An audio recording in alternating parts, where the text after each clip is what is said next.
Okay, so continue करते हैं pigeon ज़मींदार एंड स्टेट वाले चैप्टर को। सोर्स 6 में से कैश और काइंड। एन जो है हमारे लैंड रेवेन्यू कलेक्शन के बारे में क्या बतानी है। एन मतलब एन या अकबरी। लेट हिम द अमील गुजार not make it a practice of taking only in cash but also in kind. तो अमील गुलजार कौन है? टैक्स कलेक्टर है। तो बोल रहा है कि भैया देखो, लैंड रेवेन्यू को सिर्फ उसमें मत लो, not only in cash but kind में भी लो। The latter effected in several ways. उस पर काफ़ी इम्पैक्ट आएगा। First, kankut in the Hindi language kan signifies the grain and kut estimates.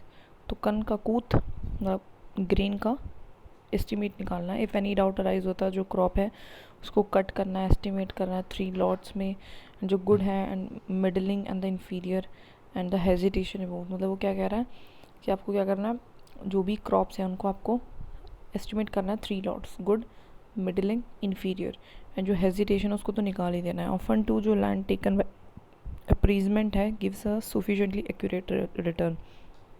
Secondly फिर बोल रहा है बताई, तो latter is affected in several ways. तो किस तरीके से वो करते थे, तो कनकुट करते थे, ग्रेन का एस्टिमेट निकालना।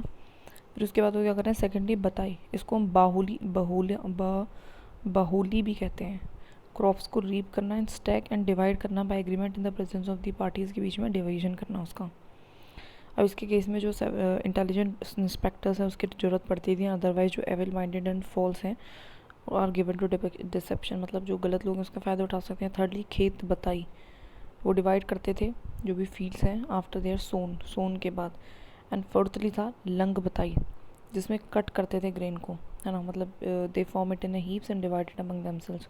फिर उसको आपस में बांट लेते थे, each take this share home and turn it to the profit. तो इस तरीके से वो बता रहा है कि किस तरीके से रेवेन्यू कलेक्शन में कनकुत क्या है, बताई क्या है, खेत बताई क्या है, लंग बताई क्या है। तो उसको प्लीज़ एक बार देख लेना, ठीक है। बात करते हैं जमा। तो एक एक्सट्रैक्ट है औरंगज़ेब के ऑर्डर से जो उसने रेवेन्यू ऑफिशियल को दिया था।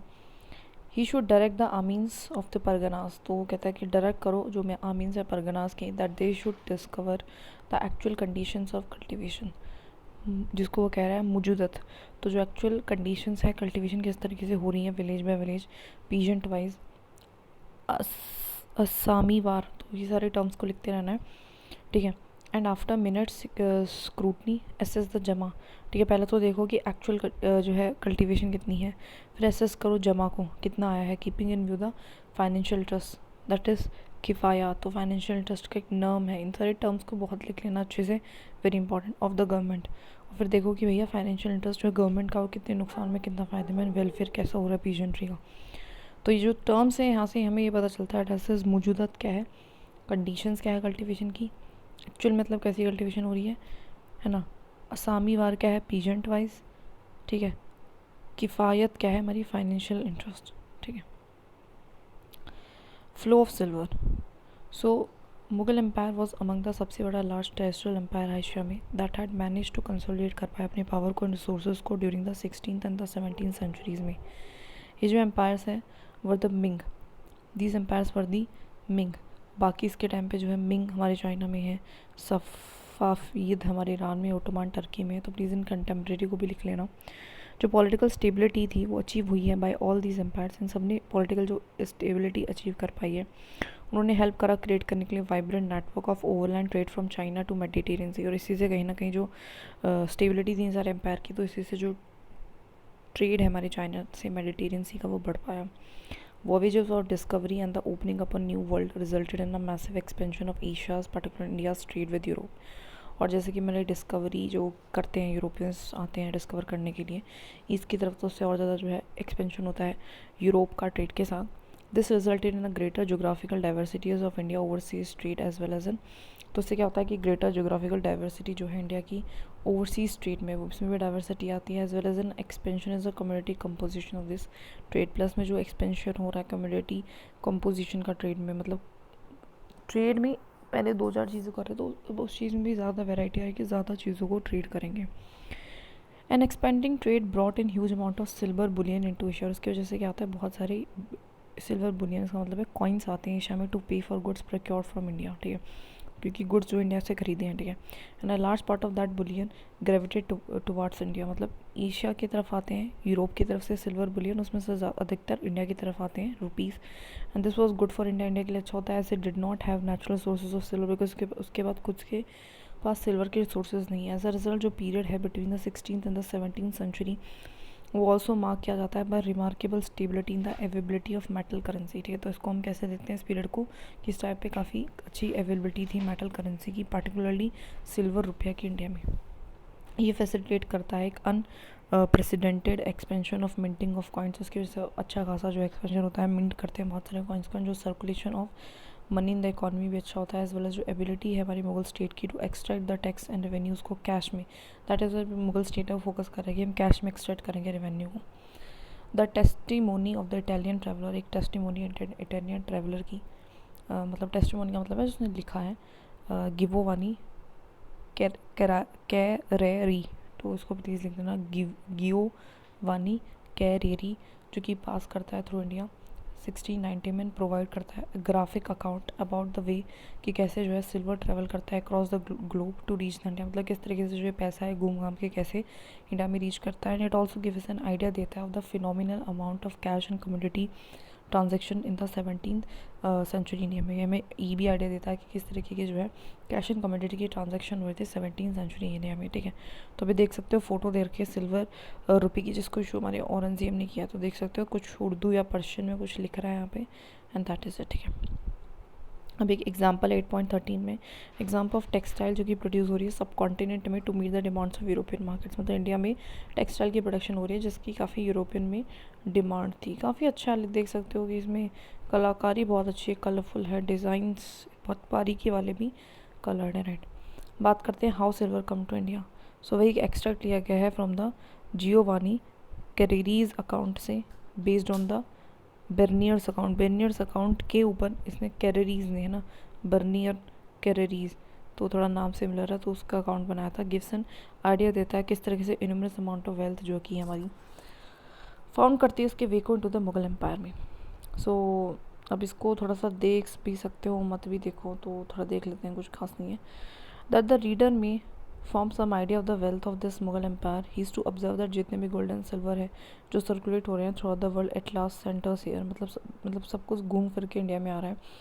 It is well known for as much of it comes from the out of America, कुछ अमेरिका से आ रहा है, after running through several kingdoms, फिर यूरोप से होता हुआ फिर वो कहीं तो पार्शली तुर्की में जा रहा है for several sort of commodities के लिए, कुछ हमारा पर्शिया में जा रहा है ना, by the way of Smyrna for silk के लिए। एंड नाउ जो टर्क्स है not able to abstain from coffee, वो कॉफ़ी से नहीं हट पा रहे हैं, जो कि हमारी कहाँ से आ रही है, ओमान से आ रही है।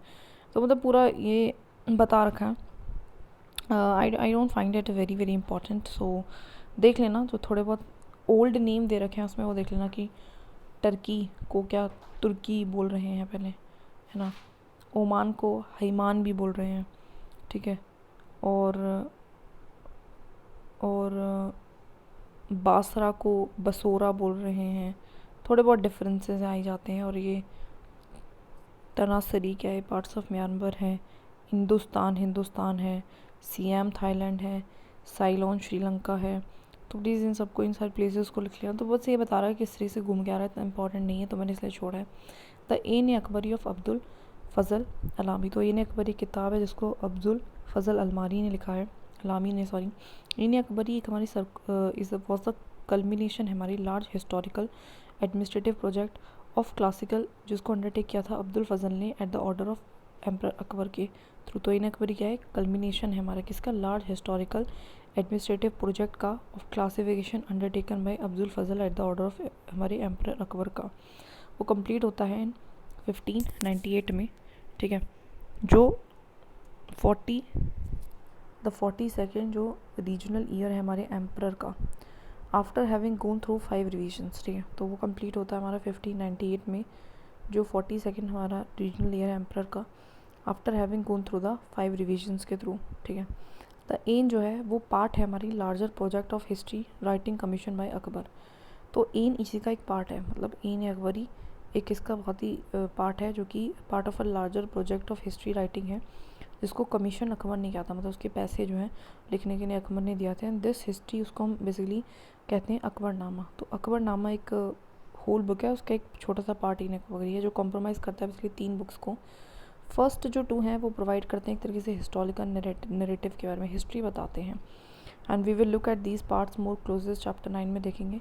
जो इन अकबरी है वो हमारी 3rd बुक है, उसको ऑर्गेनाइज किया गया है as a compendium of imperial regulations and a gazetteer of the empire. Ain Akbari 3rd book है जिसमें क्या बता रखा है कि किस तरीके से इम्पेरियल्स में क्या रूल्स रेगुलेशंस थे इस तरीके से। इन हमें डिटेल अकाउंट देती है ऑफ द ऑर्गेनाइजेशन, कोर्ट्स के बारे में, एडमिनिस्ट्रेशन कैसा था, आर्मी कैसा था, क्या सोर्सेज थे रेवेन्यू के, कैसे फिजिकल लेआउट था प्रोविंसेस का, अकबर के एम्पायर का, कैसे लिटरेसी थी, क्या कल्चरल रिलीजियस ट्रेडिशंस थे लोगों को, मतलब काफ़ी अच्छे से बताता है डिटेल में। Along with a description of various department, और साथ में डिस्क्रिप्शन देता है जो भी वेरियस डिपार्टमेंट थे अकबर की गवर्नमेंट में। एंड एलिब्रेट करता है description of the various provinces को सूबास बोला है, तो उसके बारे में भी डिटेल में बताता है। जो इन है वो हमें गिवस इंट्रिकेटेड क्वांटिटेटिव इन्फॉर्मेशन देता है इन सारे प्रोविंसेस की। कलेक्टिंग एंड कंपाइल करना दिस इंफॉर्मेशन को सिस्टमेटिकली एक इम्पॉर्टेंट इम्पीरियल एक्सरसाइज है। बहुत ही इम्पॉर्टेंट क्या है, इम्पीरियल एक्सरसाइज है, ज़रूरी एक्सरसाइज है। ये इन्फॉर्म करता है एम्परर को about the varied and the diverse customs के बारे में एंड प्रैक्टिसेस के बारे में जो प्रिवेल कर रही हैं अक्रॉस हिज एक्सटेंसिव टेरिटरीज़ में। तो ये क्या करता है, इन्फॉर्म करता है एम्परर को about the varied various kind के जो डाइवर्स कस्टम्स एंड प्रैक्टिसेस हैं जो कि प्रिवेल करती हैं अक्रॉस एक्सटेंसिव टेरिटरीज़ में।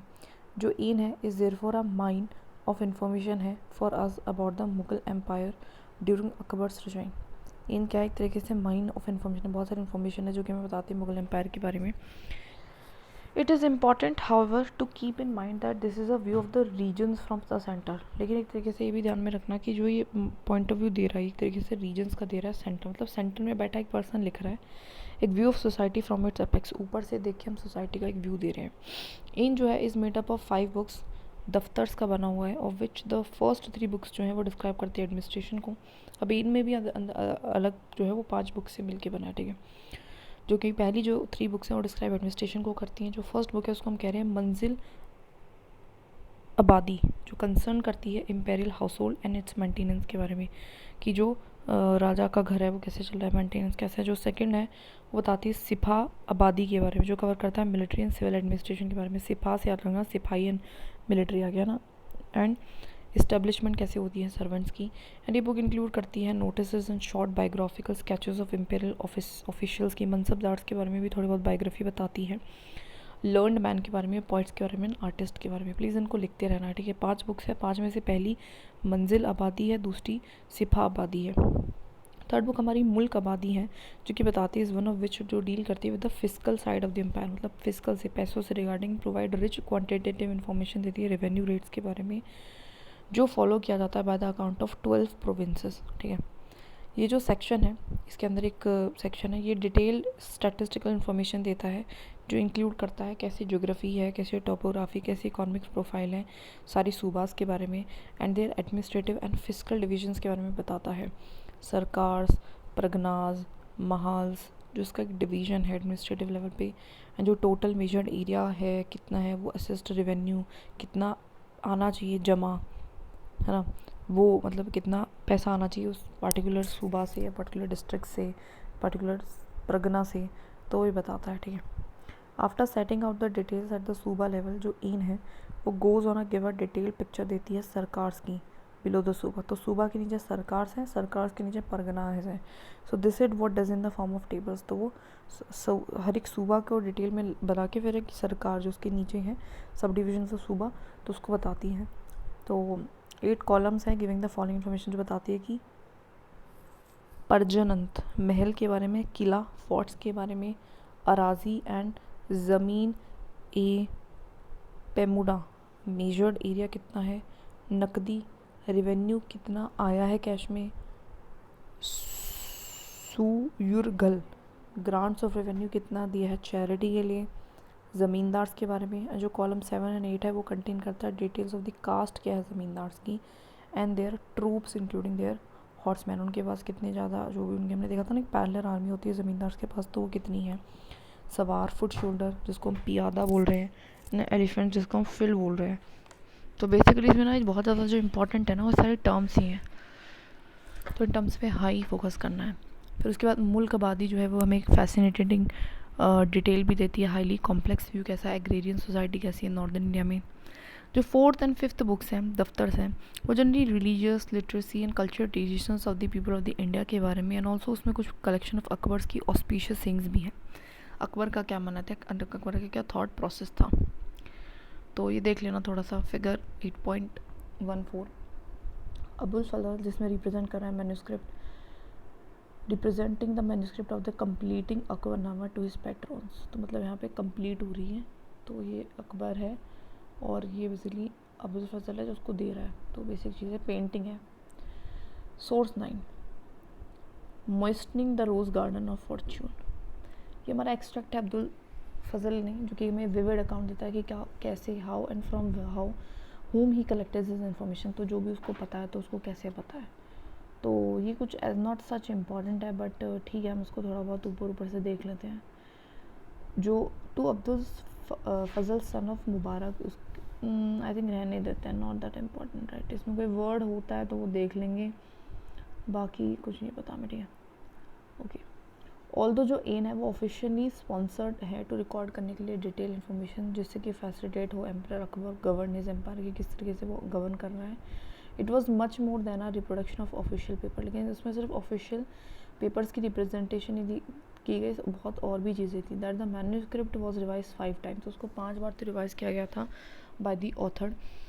वो सजेस्ट करते हैं high degree of caution on the part of Abul Fazl and a search of authenticity, मतलब बहुत ज़्यादा ऑथेंटिक बनाने की कोशिश की गई थी कि रियल हो, फैक्चुअल हो, कुछ उस चीज़ में गलत ना हो। For instance oral testimonies were cross check and verify किए गए थे before being incorporated as fact. तो किसी भी फैक्ट को मानने से पहले जो है उसको क्रॉस चेक किया जा रहा है in a chronicle. In the quantitative sections जितने भी न्यूमरिक डाटा है वो रिप्रोड्यूस करी गई है ना word so to minimise the chances of subsequent transactional error. Even जो हमारे क्वांटिटेटिव चीज़ें हैं उनको, जैसे कि चेक में होता है ना कि उसको वर्ड्स में भी लिखते हैं, तो सेम ये चीज़ यहाँ पे भी की गई है, जैसे कि मिनिमम चांस हो सब्सिक्वेंट ट्रांसक्रिप्शनल एरर ना हो। हिस्टोरियंस हु हैव केयरफुली, जिन्होंने स्टडी कर रहा है, इनको पॉइंट आउट करते हैं कि that it is not without its problem. ठीक है, कि हिस्टोरियन जिन्होंने केयरफुली स्टडी करा वो कहता है कि out that it is not without it problem, लेकिन ऐसा नहीं कि उसमें अभी भी कोई प्रॉब्लम नहीं है। Numerous errors in totalling has been detected, बहुत सारे अभी भी आपको एरर्स मिलेंगे। These are ascribe to simple slips of arithmetic और of transcription by Abdul Fazl assessment. और ये मतलब इस काइंड के जैसे कि सिंपल थोड़ी सी स्लिप हो गया अर्थमेटिक, मतलब न्यूमेरिक वैल्यूज़ में इस तरीके से, जब भी अब्दुल फजल के वो थे असिस्टेंट थे। And these are generally minor हैं और कहीं ना कहीं डू नॉट डिट्रैक्ट नहीं करते हैं फ्रॉम ओवरऑल क्वांटिटेटिव वेराइटीज, मतलब बहुत ज़्यादा डिफरेंस क्रिएट नहीं कर रहे हैं। अनदर जो लिमिटेशन है इनकी वो है somewhat squid nature of the quantitative data, बहुत ज़्यादा क्वांटिटी पे ध्यान दिया है। Data were not collected uniformly from all provinces, और जो डाटा कलेक्ट भी किया है वो सारे प्रोविंसेस से बराबर नहीं किया है। फॉर इंस्टेंस अगर आप देखोगे वाइल फॉर मैनी सूबास डिटेल इन्फॉर्मेशन दी गई है, वो कंपाइल की है अबाउट द कास्ट कंपोजिशन कैसा ज़मींदार का, जैसे कि इन्फॉर्मेशन सच इन्फॉर्मेशन लेकिन अवेलेबल नहीं है बंगाल एंड उड़ीसा के बारे में बहुत अच्छे से। फर्दर वाल जो फिजिकल डाटा है फ्रॉम द सूबास वो रिमार्केबल है उसके रिचनेस के लिए। सम इक्वली वाइटल पैरामीटर्स जैसे कि प्राइजेस, वेजेस है ना, ये चीज़ जो है of the same area were not as well as documented. तो रिचनेस तो बताइए कि भाई कितना पैसा है, कैसे मार्केट काम करे, लेकिन प्राइसेस एंड वेजेस के बारे में कुछ खास इन्फॉर्मेशन नहीं देता है।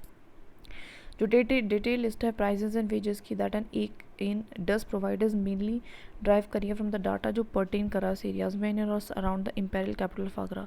और जो थोड़ी बहुत प्राइजेस एंड वेजेस की डिटेल बताइए वो आगरा के आसपास के इलाकों से ही बताई है। And is therefore limited relevance है for rest of the country, ज़रूरी नहीं कि भैया पूरी कंट्री में ऐसे होता हो। Translating the ain, so given the importance of the ain, it has been translated for use by a number of scholars ने इसको translate किया है। हेनरी ब्लॉचमैन जो है इसको एडिट करता है, देन एंड द एस्थेटिक जो सोसाइटी ऑफ बंगाल कलकत्ता में है वो भी पब्लिश करती है। It is in the Bibliotheca Indica series में। ठीक है, ये जो बुक है has also translate into English में भी हुई है 3 वॉल्यूम्स में। द स्टैंडर्ड जो ट्रांसलेशन है volume 1 is that of the Henry Blochmann जो हमने देखा था। जो अदर 2 वॉल्यूम्स उनको ट्रांसलेट किया है एच.एस. जेरेट ने। तो देख लेना थोड़ा सा ये नाम वगैरह लिख लेना कि कौन ट्रांसलेट कर रहा है, आ सकता है। सो ये सारी जो लिमिटेशंस हैं नॉट विथ स्टैंडिंग, जो इन है वो एक तरीके से रिमेन एक एक्स्ट्रा ऑर्डनरी डॉक्यूमेंट रहा अपने टाइम का, फिर भी बहुत इंपॉर्टेंट है और एक तरीके से प्रोवाइड करता है fascinating glimpse into the structure and organisation कैसा था मुगल एम्पायर का। एंड गिव अस हमें क्वांटिटेटिव इन्फॉर्मेशन देता है अबाउट इट प्रोडक्ट के बारे में ना पीपल के बारे में। अबुल फजल अचीव करता है major breakthrough in the tradition of medieval chronicles who wrote mostly about remarkable political events, war, conquest वगैरह वगैरह। तो एक तरीके से जो अबुल फजल है उसने एक तरीके से मेजर ब्रेक थ्रू करा है, मतलब एक तरह से हटके जो काम किया है वो ये है कि medieval Chronicle generally political events को रिकॉर्ड करे थे, लेकिन इसने हर तरीके की इन्फॉर्मेशन को लिया, information about the country and its people and it products are mention only incidentally as an embellishment to the assembly political thrust of the narrative.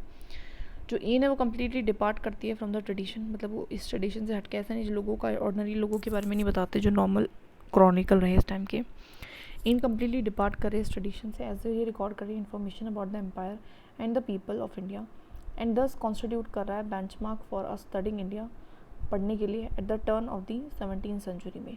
जो वैल्यू है हमारी इन के क्वान्टिटेटिव एविडेंस की वो uncontested where the study of the agrarian relations is concern, मतलब बहुत ज़्यादा uncontested है, मतलब बहुत ज़्यादा इसमें कोई मुकाबला ही नहीं इतना एग्रीरियन रिलेशंस को अच्छे से बताया। But it is the information it contains on people, but information है जो लोगों के बारे में, उनके प्रोफेशंस के बारे में, ट्रेड्स के बारे में and on the imperial establishment and जो ग्रैंड एस है ऑफ द एम्पायर, मतलब तरह से ऑफकोर्स महान दिखा रही है एम्पायर को, विच इनेबल करा हिस्टोरियंस को reconstruct the social fabric of India at the that time. थोड़ा बहुत उससे वो सोसाइटी के बारे में पता चल रहा है कि ये हमारा देख लेना, ये बहुत इंपॉर्टेंट है।